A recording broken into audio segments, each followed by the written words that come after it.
Hello, Wake Up New Zealand, Karasaki speaking. In 2019, Jacinda Ardern replaced the gross domestic products for a way of assessing the country's economy, its well-being, with what is called a Happiness and Wellbeing Index. So the budget was reduced using the Happiness and Wellbeing value of the people of New Zealand, replacing the GDP that actually is more transparent as to how the government is using taxpayer money. So under the happiness and well-being indicators, the government can be less transparent. They can hide things, not as accountable to the people of New Zealand. So measuring happiness by metrics, they say. So I'm just following up on a video that I have done before and just explaining more about the happiness and metrics.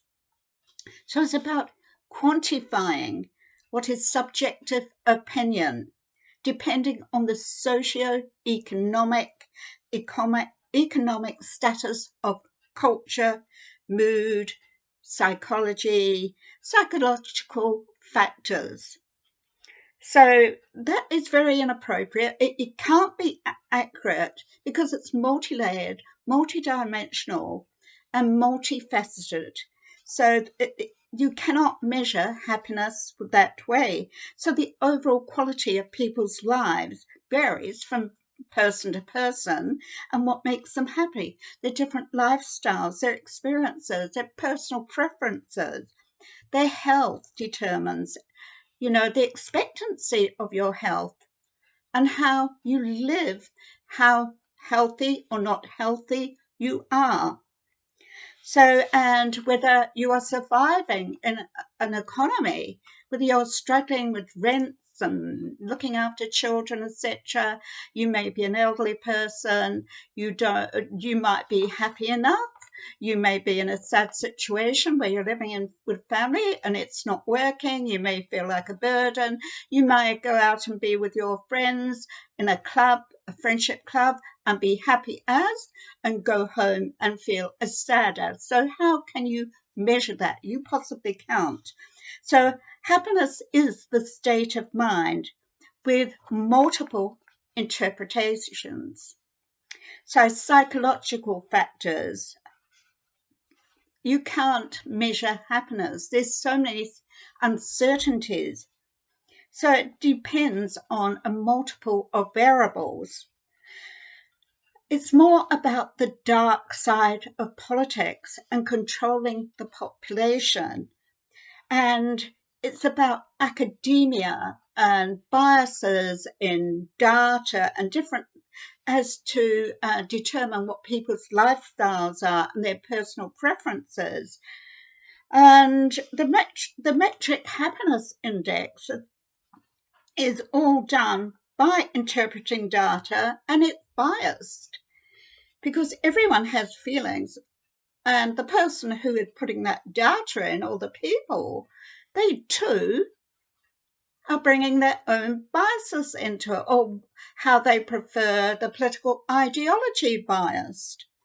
And they just cannot determine what a happiness index is. So it can't be quantified and it can't be qualified accurately by the measurement of metrics. For instance, as I say, a person could be happy, say, at work, but at home, unhappy, all in the same day, all within hours. So you're talking about what can change in hours, what can change in seconds, in minutes, in hours, in days, in weeks, in a whole year. The multi-layers of how you feel at different times in that year. That can never be determined. It's such an uncertainty. So again, I'm revisiting the Kingdom of Bhutan. where in the early 70s, the king there determined that the nation should be run, the kingdom should be run, and by the Happiness Index, 1972, I believe. And it was 2011 that the UN Assembly actually introduced this Happiness Index, and 2019 when Ardern introduced it into New Zealand. So with Bhutan's, you're looking at a kingdom that actually deported 100,000 Nepalese back in history. These people, these Nepalese, there was 100,000 of them. And when they first came here to Bhutan, they were invited to build stupas for the Bhutanese, who are Buddhists. Well, stupas are like sacred mounds where the Buddhists actually keep remnants, cremated ashes, etc., of monks and their saints. And that's what they did. So that's an important part of their architecture. It's special to them. So the Nepalese were brought over centuries ago to actually do that, invited there. And then later, they've been in that country, that kingdom, for centuries. The king decided, no, they don't fit in with us. Their traditional dress is not the same as ours. Their language is not the same as ours. They are totally different from us. They're not the same religion. So we're going to deport them. A lot were deported. I think it was about 80,000, but many were persecuted. They were imprisoned. They were tortured, and they were killed.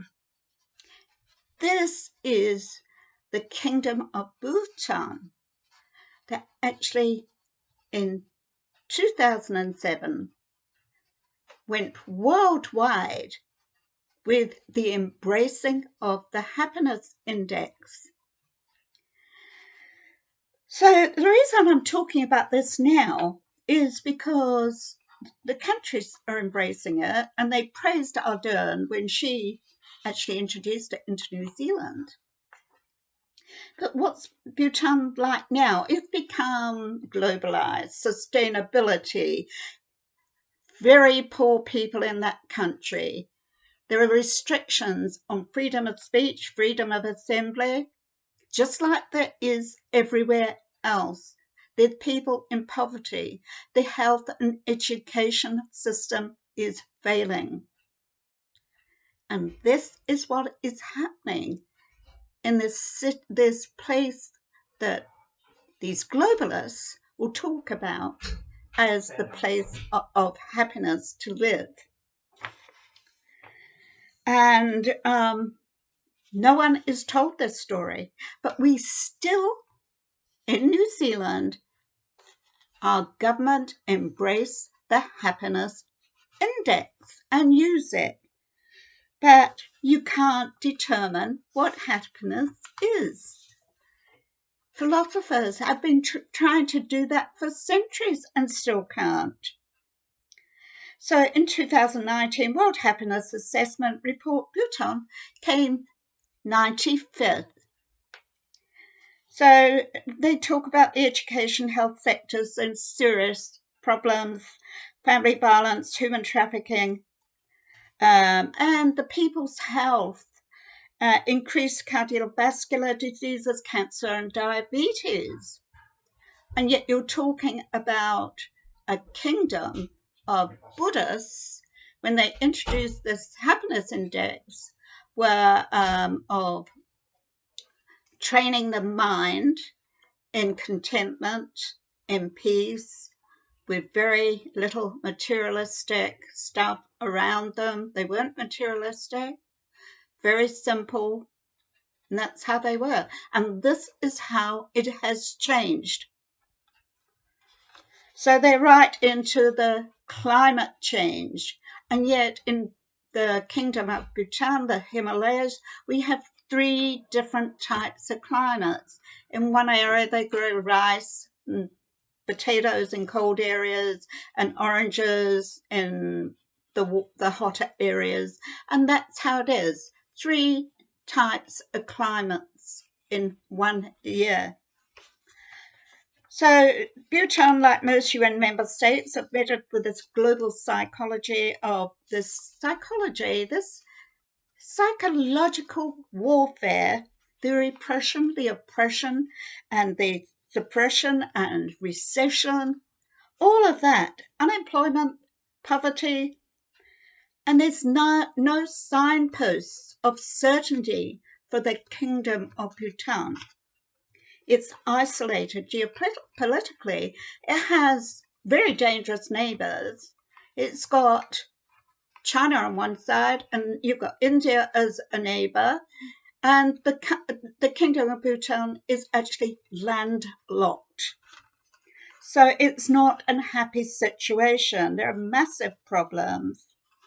So as for happiness, it's too subjective, too many facets. People experience different emotions, different times for different reasons. So metric measures of happiness are inaccurate, incorrect, inappropriate, and cannot be measured. Whether it be Global Happiness Index or New Zealand Happiness Index or Bhutan Happiness Index, it's been proved by the country that introduced it first, the kingdom that introduced it first. Look what's happened to it. Happiness Economics. This is nonsense. There are numerous biases and this is downright counterproductive, hides government failures. So the way that they spend taxpayers' money, it hides that. It makes it non-transparent. You can't hold the government accountable for what they are doing. So it doesn't account for people, how they feel 1 minute to the next, 1 day to the next, 1 hour to the next, 1 week to the next, 1 month to the next, let alone a whole year of budget. Cannot be done. So the Kingdom of Bhutan and its Happiness Index embraced by Ardern 2019 still continues. And like Bhutan, New Zealand, and all other nations of authoritative governments, of tyranny, they are restricted, as we are restricted, from freedom of speech. The freedom of truth versus the freedom of picking lies. And they have human trafficking and family violence. So, and happiness index, let's look at this as far as 15-minute smart cities go.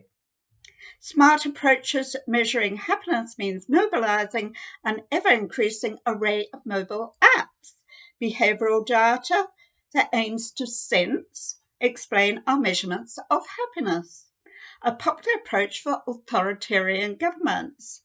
The happiness metric measurement and approach to beyond economic growth, communist degrowth, where behavioral economicists,